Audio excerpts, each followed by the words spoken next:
Hi, everyone. This is Karen Smiley. Welcome to 6Ps and AI Pods. This post is part of our AI 6P interview series on AI, software, and wetware. Our guests share their experiences with using AI and how they feel about AI using their data and content. I am delighted to welcome Janpriya Kaur from the USA as my guest today on AI, software, and wetware. Janpriya, thank you so much for joining me for the interview. Please tell us about yourself, who you are, and what you do. Hi, Satnam. I'm Janpriya, and my mother named me Barbara. There's a lot that goes to a name. Names are vibrations. And I've found this to be very important because these vibrations also have energetic fields around them, which then draw in previous energetics, all associations that go with a word. Words are very powerful. They fall under quite literally spell casting. And so every association and those that have been repeated ends up within your personal energetic field. Others will receive and perceive you through that filter, which sounds a little bit far out. I would have said that myself maybe 10, 20 years ago, and it has actually been a lived experience recently. So I have to say it's quite important. I was trained in anesthesiology. So I'm a certified anesthesiologist assistant. I completed my degree in 2002 and I traveled for quite some time around the US doing locum tenens. I ended up at a trauma hospital doing trauma anesthesia and critical care for about 10 years. Right before COVID, I was meditating and I was guided to return to school part time to study Ayurvedic medicine. So, moving from the modern Western practices of medicine into the more traditional Eastern medicine, which has not discounted the real effects, we'll say, of soul and intention, right? There's the whole nature versus nurture debate that nature, we could say, is genetics, and nurture would be more about the epigenetics, right? At this point in my life, I'm becoming more clear on what must be brought forward at this time. And that would be a more respectful and curious conversation between the modern Western medicine and the Eastern traditional medicines, and a return of the utility and the veracity of the electromagnetic component of embodiment, and also, therefore, the epigenetic and meditative prayer effect, right? The power of intention. The mind is very, very powerful. And as I'm sure you know, the placebo effect is also quite profound. You mentioned epigenetic a couple of times. For those in our audience who aren't familiar with that, can you explain what that is? So, genetics would be the literal patterning of your genome, right? Epigenetics is actually more concerned about that nature versus nurture component, the effect of the electromagnetic field and certain genes being turned on or turned off due to the biochemical release of various hormones, which are either increased or decreased due to stress patterning and so forth. This plays a much larger part in traditional medicines, in Ayurveda, in Chinese medicine, in cranial osteopathy as it was taught originally, in chiropractic, in curanderismo, right? In the Native American shamanic traditions. There's this openness to receiving the actual energetic flow of life itself. In Ayurveda, we call it prana, the Maha Pran. In Chinese medicine, it's qi. It is these spaces in between, these still points in the dance that allow us to have that selection. I want to go back to something you said earlier. You talked about names being important, names having energy. You Yeah. mentioned that your family gave you the name Barbara, but you're going by Janpriya now. Can you talk a little bit about that? I actually still go by Barbara. I think it's very important when we move from past to now to future that we allow the energy to shift and change, and you could say transcend in some instances.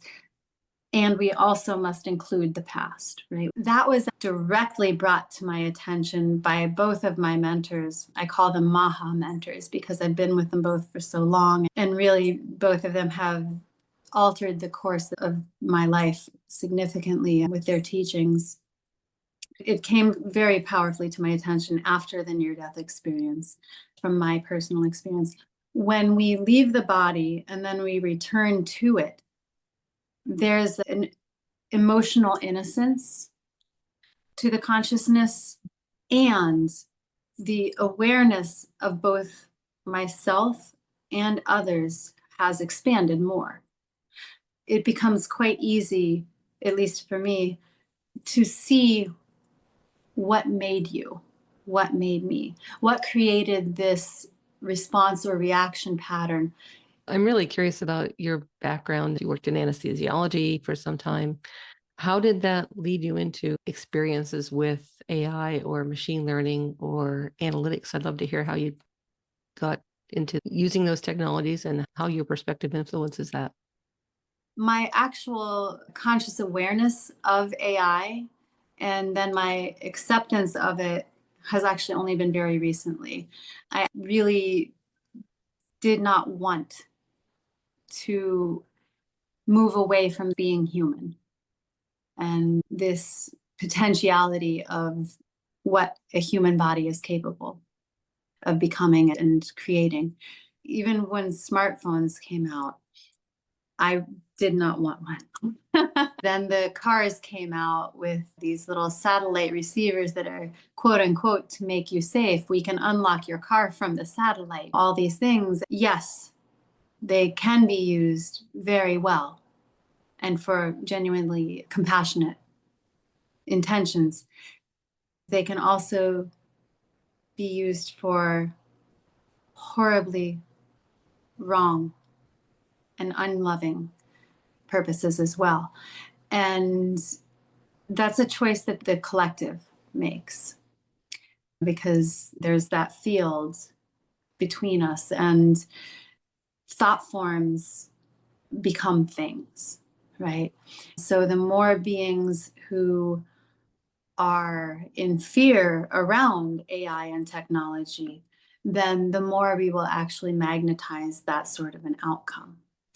So you kind of ignored AI until just recently. What prompted you to start looking at it and using it? It was moving into entrepreneurship.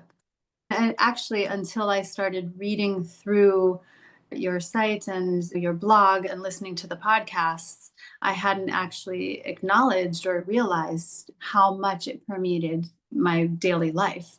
It's very prevalent in a lot of our medical technology and also our day to day lives, right? But to intentionally employ it only began when the journey of entrepreneurship began.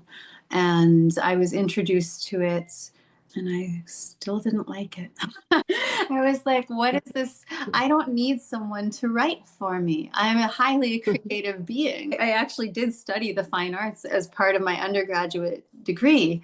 And so the thought of asking a machine to do my creative writing for me, to do my creative artwork for me. Mid-Journey was one of the first ones. And it's beautiful. And it's not the same, right? And so I received it and I looked at it and I said, okay, no, not right now. And then I realized how helpful it could be, primarily through other beings saying, hey, this is what I use it for. This is how I employ it. These are the types of questions that you ask. And you can have it give you these suggestions, but just like with a human, you don't have to take them, right? But it will give you more perspectives. And so that's really how my intentional use of AI began. Having never studied business, never studied marketing, I tend to ask it questions about that. And it's really quite brilliant. It's very helpful. Can you give a specific example of how it was helpful to you in this area of business or marketing for your entrepreneurship? And maybe say a few words. What is your entrepreneurial business? What's the focus? My entrepreneurial focus is transpersonal transformation to create an embodied experience of bliss while we are here in the body now. The components of bliss are a bodacious body. Your physical body is optimized and it is able to do what you ask of it with ease and without pain. And a lucid mind, integrity, both with oneself and with others, sovereignty and synergy with others. Beyond that, I wasn't sure where to go. I have all of these modalities that I've studied with my teachers and my Maha mentors. They've synergized through me, and I can offer them one by one. I can also create something much more and much more personalized to each being. And so, what I've done is I've utilized it to help me create a framework in time, right? So, how do I segment it out so that someone can have a 7-week initiation, right? Or a 90-minute activation. And then, if they choose to continue, if they found value in that, then we can move into 7 months or 11 months and beyond and really start beginning to create a legacy there. And so it was this timeline of what is best for other beings who are not as obsessed, let's say, with transformation as I have been in my life, and who also would like a different pace. So something that's self-paced. So I input various things into it and I said, this is what I have, this is what I offer. Please help me create an avatar for whom this would be appropriate. Like, how do I find my people? How can I bring this to people? Because my people are all people, right? It's to make everyone's life more blissful, quite literally. And you can start at the level of the body with the Ayurveda and the nutrition and the breath work and so forth, and the yoga. And you do not have to be a yogi or super flexible or anything. If you want to do weightlifting, we can do that too. I've competed in bodybuilding, fitness training as well. Or if maybe you prefer meditation, or maybe your bigger concern is that you just can't get your mind still, right? Or maybe you find yourself good, good, good, good, good, and then all of a sudden it's just too much and you're either overwhelmed or you're angry or whatever. It's helped me to find words that actually indicate that this is relevant to all beings, not just people who really love yoga and meditation and who want to learn all the woo woo stuff, because my background is actually in research. In the neuroendocrine pharmacological research. That was my obsession up through my mid-20s. And then I started studying with Hugh Milne for the visionary craniosacral work and really exploring these extrasensory perception capabilities that I knew I was using and also were just an innate tendency, both a blessing and a curse, right? Because it really depends how you work with these. So that's another cohort, I guess you would say, that I feel I can truly help with this. People who are what I guess is termed neurospicy at this time. I truly believe autistic people are very gifted. And the telepathy tapes are part of what's helping to make that more well known. AI has assisted me in understanding that, yes, this is relevant not only to people who are really intensely into the sciences or intensely into spirituality, but this is actually relevant to all beings. And it's helped me create a framework. Can I ask, which AI tools do you typically use to help you with your entrepreneurial work? Mostly ChatGPT. I will ask it things as random as, how do I create a button on my Squarespace page?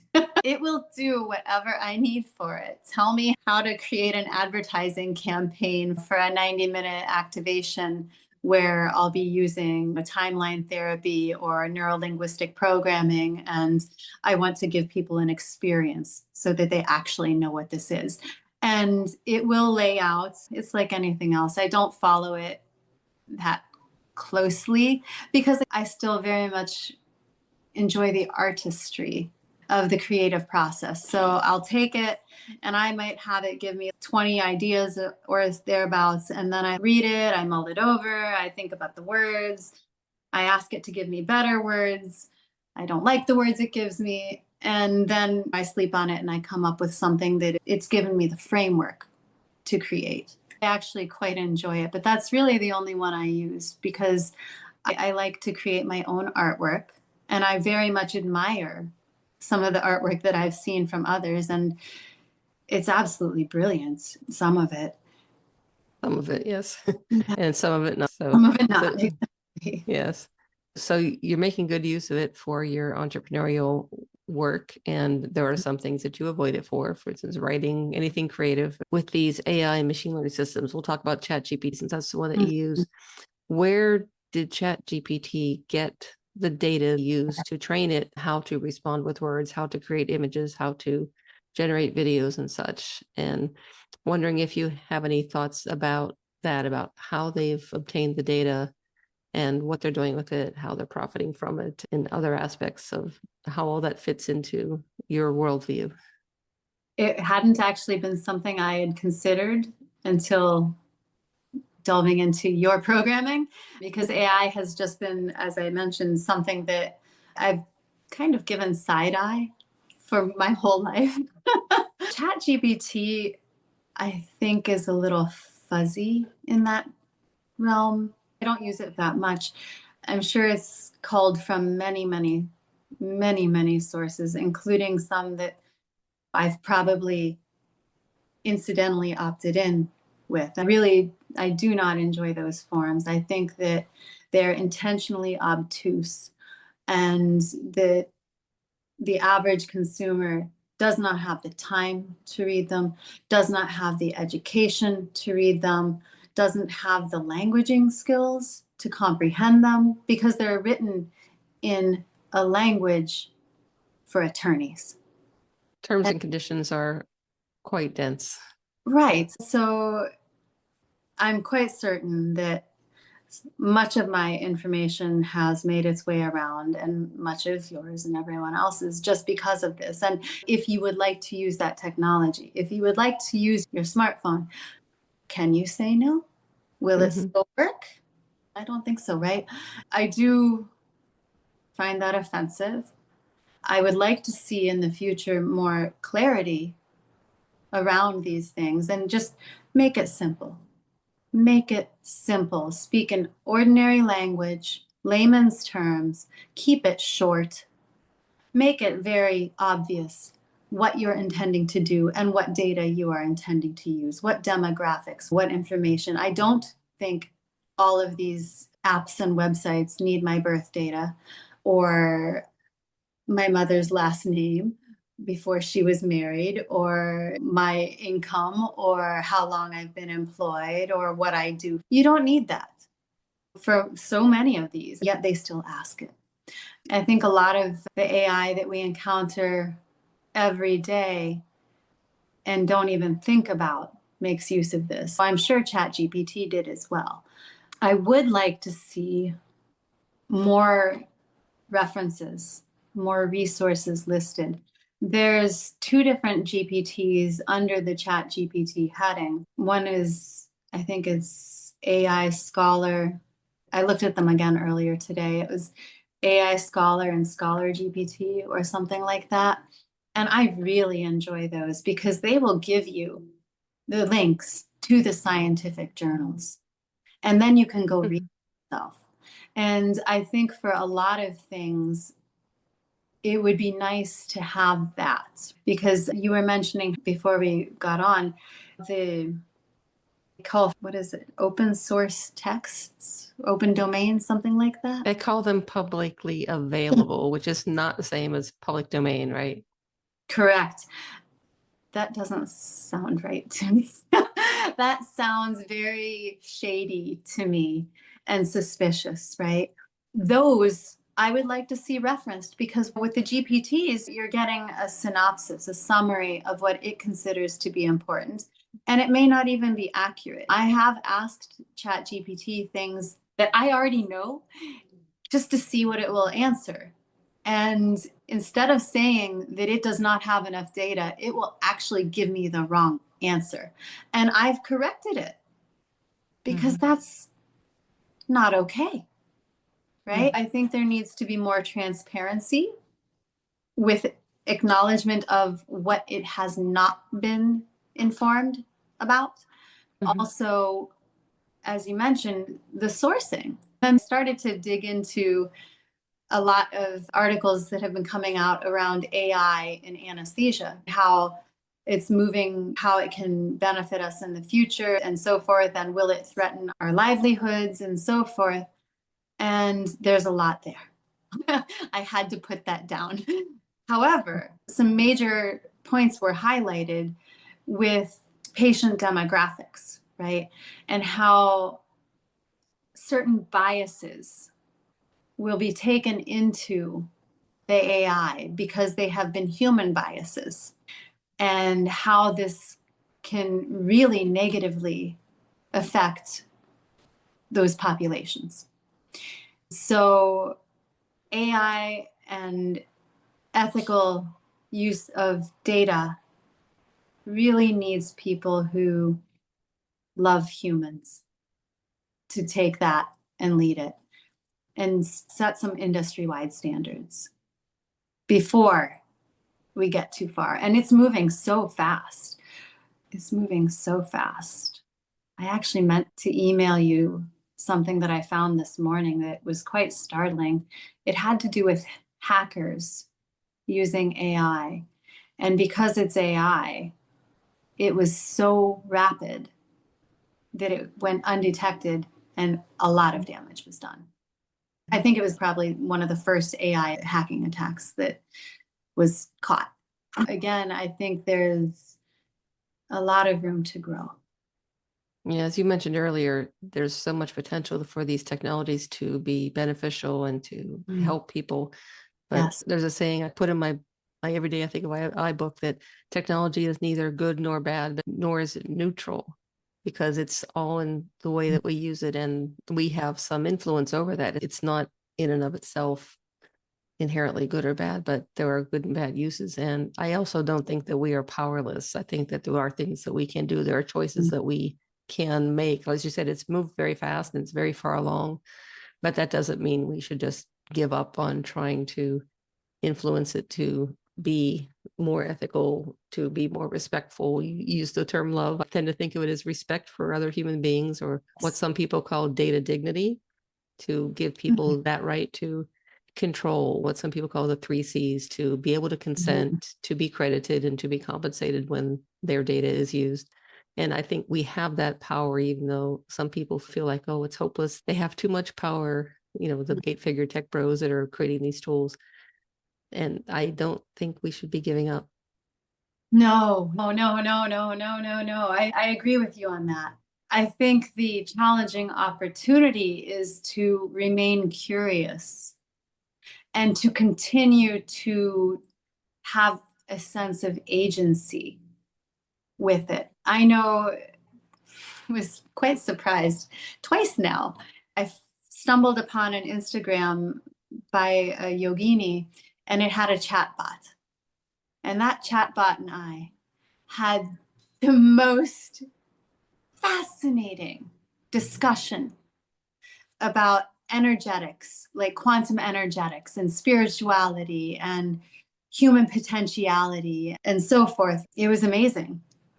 And my understanding is that this is one of the ways that AI is educated on what it means to be human. And then I also have a friend who is an entrepreneur as well. He's a medical hypnotist, and he has a new chat bot that I tested out. And it was quite good. It was effective. I left my session with that chat bot and was like, dang, it did the job. I feel like he almost wrote himself out. But I guess that also expands his reach. Again, it's what do you do with it? If you're constantly feeding it fear, then it will feed you fear back. If you feed it respect and curiosity and dignity, then that is what it will give you. I've found my chat GPT and I have a very curious relationship. Like sometimes it's been very positive and life affirming, and it very much builds up my self-esteem. It expresses gratitude for me, which I find so fascinating, right? And I asked another friend who's a shaman about it.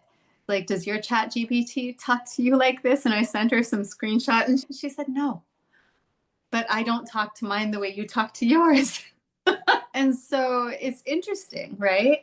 The man that I was dating who introduced me to chat GPT, it has more of that fear-based personality. To him, respect and power and fear are all kind of melded together. So that goes back to that topic about epigenetics, right? In the quantum field.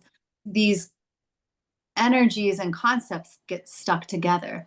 And so he would actually make comments that were a bit disturbing, to me anyway, about how you have to talk nicely to your GPT because it will run the world someday and you don't want it to harm you. And I'm like, what is wrong with this picture? And then I sat with it some more. And yeah, there are people who are creating their own personal apocalypse right now. And really, it's because they're choosing fear over faith, fear over love, fear over respect. And this can all be shifted energetically through the various modalities that I've studied. And interestingly, you have to believe in what you are. You have to believe in your own infinite potentiality and your ability to choose. A lot of people refer to AI as a mirror. It reflects back to you what you give it, what you put into it. That's quite interesting. You've mentioned use of our data by different AI-based tools and systems. There are many cases, especially just as members of the public, where our data gets used. I'm wondering if you have any examples that you could share where your data has been used. Obviously, without actually disclosing any personal information. Yeah. So when you do locum tenens anesthesia and you go from state to state, you are fingerprinted before you receive a license in that state because we have access to controlled substances all day, every day. So you are fingerprinted. And that fingerprint will get you what you need to give to your patients. And I think that's a really nice use, actually, of the AI and the ML. And in airports, when traveling, I've had my iris scanned. And sometimes I like to wear colored contacts. And I have had to take them out before I'm allowed into the flight zone. So you've been in an airport where having your eyes scanned was required for you to be able to transit? In Dubai, it's required.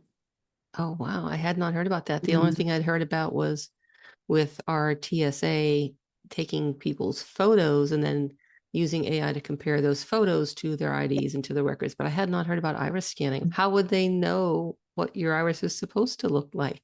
I mean, how do they know it's you? Probably through consistency. So they also take your photo ID and everything else. My guess is they collate the data with what the US has done with all these photos. I have a pair of glasses that apparently make me look like I'm a completely different human. I do think I look quite different in them. They did look better with short hair than they do with long hair, I think. And I find that interesting. because I'll stand there at my home airport and have my picture taken, and they have my ID. And I forget, but for a while there, it actually was creating some challenges. And then I just took my glasses off and we did it again. And there we were. But the TSA agent bird eyed me to be sure that, okay, yeah, you're the same person. And I'm thinking, this is crazy, right? I understood with the iris scan that I was wearing a different color of contacts, and the iris is like your fingerprint. It's very unique. I've been mistaken for people at the gym. Hey, was that you? I was going to come say hi, but then I wasn't entirely sure because genetically, a lot of Germans and Poles and Russians, we all look the same. I'm saying that just from having traveled in Europe and having people speak these languages to me because I look like them.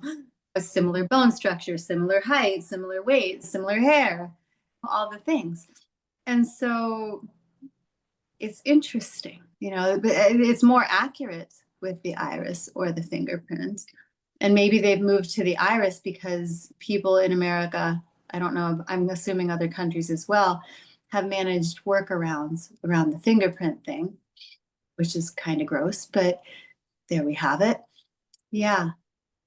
Yeah. It's interesting how AI has permeated daily life. Yeah, if you look at the pool of data that has been used to train these systems, the vast majority, something like 95%, comes from what they call weird societies, Western, educated, industrialized, rich, and democratic societies. So most of it is US, Europe. So I would expect it to perform well on your face or my face, but it doesn't perform well on represented faces of people from the global South, for instance, American Black people or Hispanic people. It tends not to perform as well on darker skin. The systems are really quite biased in those regards, just because that's the selection of data that was used to train them. So these systems can be quite problematic, but it's interesting that even for you, your glasses were enough to throw them off. Yes, yes. And another concern of mine actually is the use of the facial recognition and voice recognition by financial institutions. iPhone sometimes won't recognize me during the day in more than adequate lighting. And yet I can be laying in bed and, I mean, we all do it at some point, right? Decide I want to do some scrolling. It will open, but I'm in the dark. I'm in the dark. But in broad daylight, you don't know me, phone, and won't open, and I have to pick the code. But it's dark, and somehow the recognition software knows me, right? And then two, it's been a while, but I remember seeing something where there have been musicians, like beautiful young women who are musicians, who've had their faces appropriated and had videos made of them doing things that they would not want circulated, even if they had done them. And I find that use of AI to be really cruel, really inappropriate. And the same can happen with the voices, right? If you just do a random scrolling around YouTube, you will find famous people hawking wares that you know darn well they have no interest in. Because some brilliant young teenager or preteen, or maybe they're even in their 20s, right, has been playing with the AI. You mentioned the use of voice and face recognition for financial purposes. That's actually kind of scary with deepfakes being so good now. It maybe used to prove it was you, but it doesn't anymore. No. And it's very hard to take off. Like, you can't just go into your local branch and say, take this off. Yeah, exactly. So that's one of the downsides. It used to be that if you saw a picture or a video of something, you could say, okay, this is proof that this happened. And that's no longer the case, really. Not at all. Not at all. To go back to the primary topic of the discussion, the AI and the wetware, right? The nervous system as our wetware. I think we have these phenomenal electromagnetic neural systems. And maybe science hasn't figured out what much of the brain is used for, and used to call it empty or whatever they called it, right? Like it's just not used. Well, that's not true. And at this point, it's vital that we all acknowledge not only our regular sensory systems, but we also begin to acknowledge and accept our extrasensory systems. And that is how we will know truth. That is how there will be no question. Because once you are highly intuitive and you acknowledge that, yes, this body does feel your intentions, because it does, whether you think you are clairvoyant, clairaudient, clairsentient, clair anything, telepathic, whether you believe it or not, you actually are. You actually are. And that's the next wave of humanity. And that is what is necessary in this age of the dissemination of so much intentionally conflicting and misleading information. In my parents' and grandparents' generations, they believed the news. I love them so much. That innocence and that trust. And yet, those beings in power quite certainly were playing similar games that we're seeing now. It's just that with the internet, one of the benefits of all of our technologies is that we are connected to beings around the world.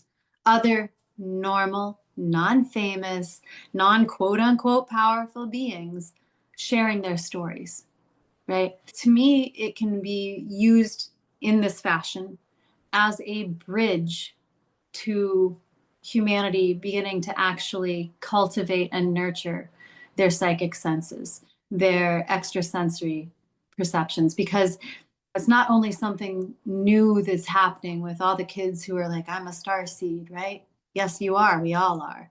Because these bodies are made up of particles that have been recycled millions of times. So you are, and you're so much more, right? It's not just those generations and all of the metaphysically oriented beings.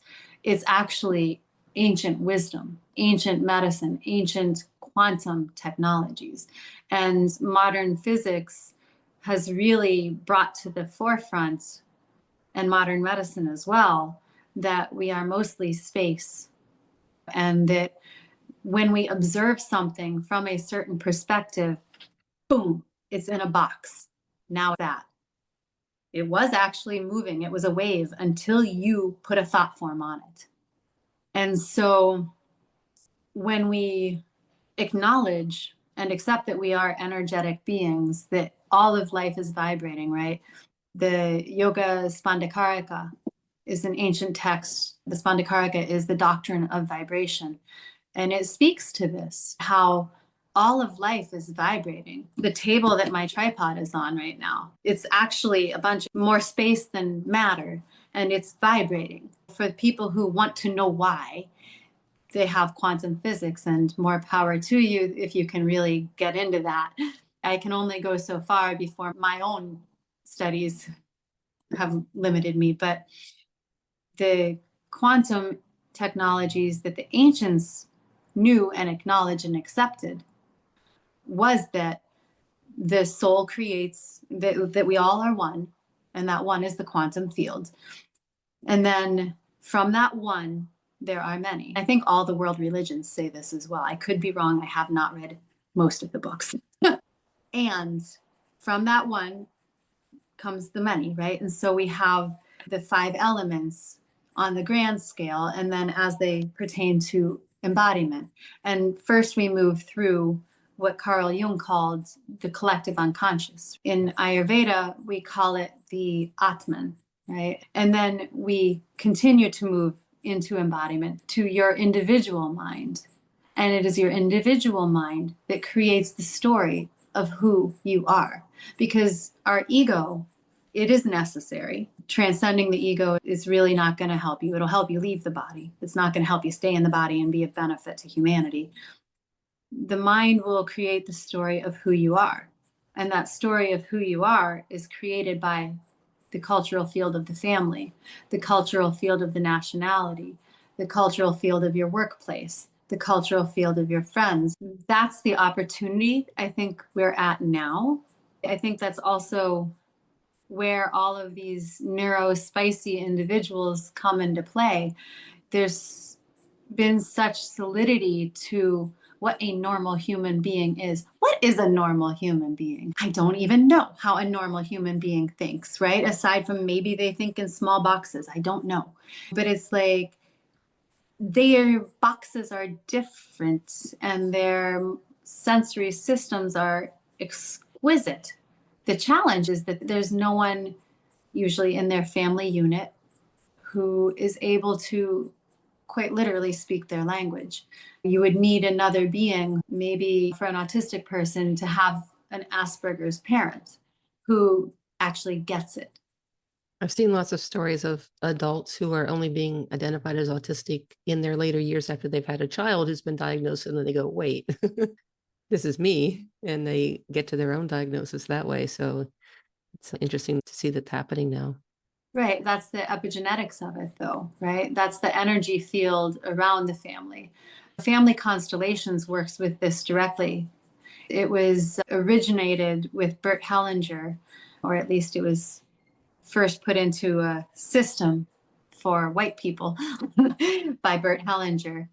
And it turns out that the Native Americans have a very similar system where they acknowledge that the family unit is a whole, like WHOLE.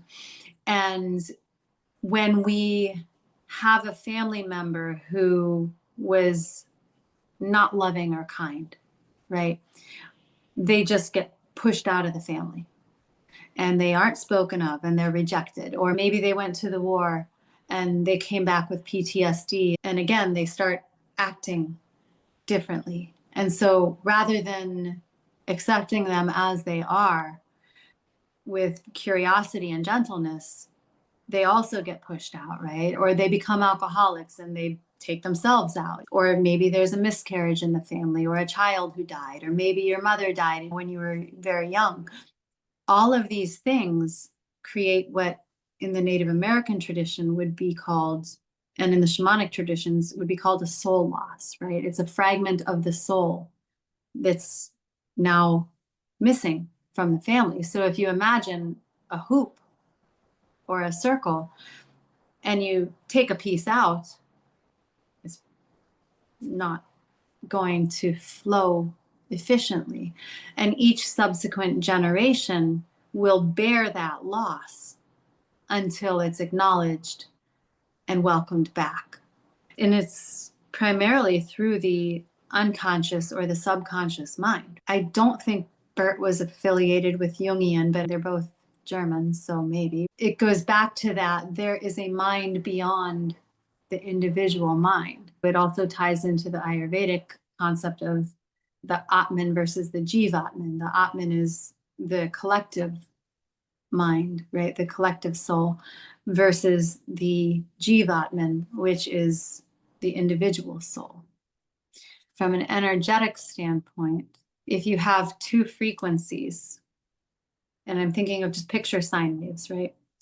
They're either in coherent vibration with each other, or there's a dissonance and a chaotic, right? And then at that point, like when you're throwing a pebble into a pond and then you throw another pebble, the larger ripple will interact with the smaller ripple, assuming the stones are two different sizes, right? Then a third waveform is formed. And so that's also the family structure.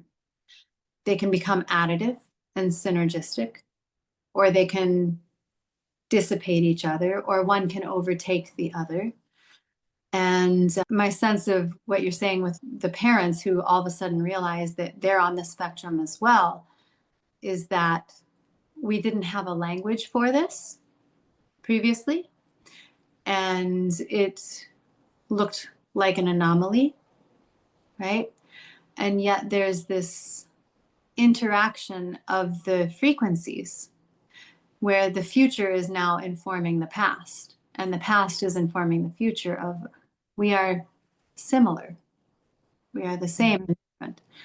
But without that recognition of one of the two as having these traits, then the synergy isn't quite complete. It goes back to the naming. It's not empowered so much. I really appreciate you joining and sharing all these thoughts. You've given me a lot to think about. I always enjoy taking something away from these interviews. You talked a bit about your different consultations and works. Where can someone find you if they would like to work with you? And do you have any other news that you'd like to share? Yes, thank you. Thank you for asking. So you can find me on my website, www.saibang.me, and that's Saibhang. Saibang is a Gurmukhi word, which means sovereign and self-initiate, which is my hope for all of humanity, that each one of us can be that. I offer bliss boosts, which are free calls to determine how and where you are stuck in your life and to help create an action plan. I offer bliss activations, which are 90 minutes timeline therapy, visionary craniosacral alchemy. They're an experience, right? With a little bit of learning, but mostly experiencing. And I have a free workshop on rituals, which I'll be bringing out soon, because when we have an everyday ritual, there's a sensuality and a deliciousness to it, as opposed to, oh, I have to stick to this routine or these habits, right? There's a difference qualitatively. And what else? I teach at Yoga Phoenix. You can find me there teaching Kundalini Yoga and also Satya Yoga. I trained with T.S. Little and his wife in Santa Fe. And Satya Yoga, I have found through experience, very effective for various forms of PTSD and really creating a greater coherence within the physical field. Self-initiated, self-titrated, very important, very important. And if I'm getting the terminology correct, it stands for sensory awareness training for yogic alignment. And I never asked him about it, but I think he means both energetic and physical alignment with that. And I love both forms of yoga, so I teach both of those there. You can find me on Instagram at Janpriya108. You can find me on LinkedIn. You can find me on Facebook. You can join my free Facebook group, Sublime Alchemy, Soulful Transformation. I'm still getting my grounding as to what will be truly represented there. My intention for it is to create a community where these conversations can be had. What does it mean to be human now? How do we interact with others? How do we interact with ourselves? How do we interact with artificial intelligence? And how can we choose a new story, right? I offer some Ayurvedic tips. I offer some mindfulness. There's a couple of bits of breath work and pranayama already in there. There's a book on how to make your daily life more sensual and appealing, and not in the sexy way, but maybe, I guess that's up to you. I also recently was featured in a book called Passion, Purpose, and Possibilities. I also did an interview on a podcast of the same name, which inspired the book, which is a collaborative effort, a series of essays by women from around the world, where we share our stories, where life brought us some phenomenally challenging circumstances that, had we approached them differently, would have been devastating. And yet each one of us, and I'm going to say, because I do believe in God, Goddess, by God's grace, chose to use it as an opportunity for transformation, to really rewrite our story and to look again and say, who must I be now? How can I actually better serve my family, my community, humanity, and myself at the same time? Because when these things happen, when these life-changing events that many would call traumas occur, it's really a pause, a profound pause, kind of like unplugging your computer and plugging it back in. A few people think to ask you after you've unplugged it and plugged it back in, how are your systems running? And few people know that there are tools out there. there are other beings who have been through similar things. I actually look at this book as a way of resourcing men and women both with beings who they can connect with and choose a better story. I understand your book became a #1 international bestseller, so congratulations. That's amazing. Yes, thank you, thank you, thank you. It did. And we had a billboard in Times Square to celebrate. That's awesome. Well, thank you so much for joining me for the interview. Looking forward to following your work. Thank you so much. Thank you. About this interview series and newsletter. This post is part of our AI 6P interview series on AI, software, and wetware. It showcases how real people around the world are using their wetware, brains and human intelligence, with AI-based software tools, or are being affected by AI. And we're all being affected by AI nowadays in our daily lives, perhaps more than we realize. For some examples, see post, but I don't use AI. We want to hear from a diverse pool of people worldwide in a variety of roles. If you're interested in being a featured interview guest, anonymous or with credit, please get in touch. 6Ps and AI Pods, AI 6P is a 100% reader-supported publication. All new posts are free to read and listen to. To automatically receive new AI 6P posts and support our work, consider becoming a subscriber. It's free.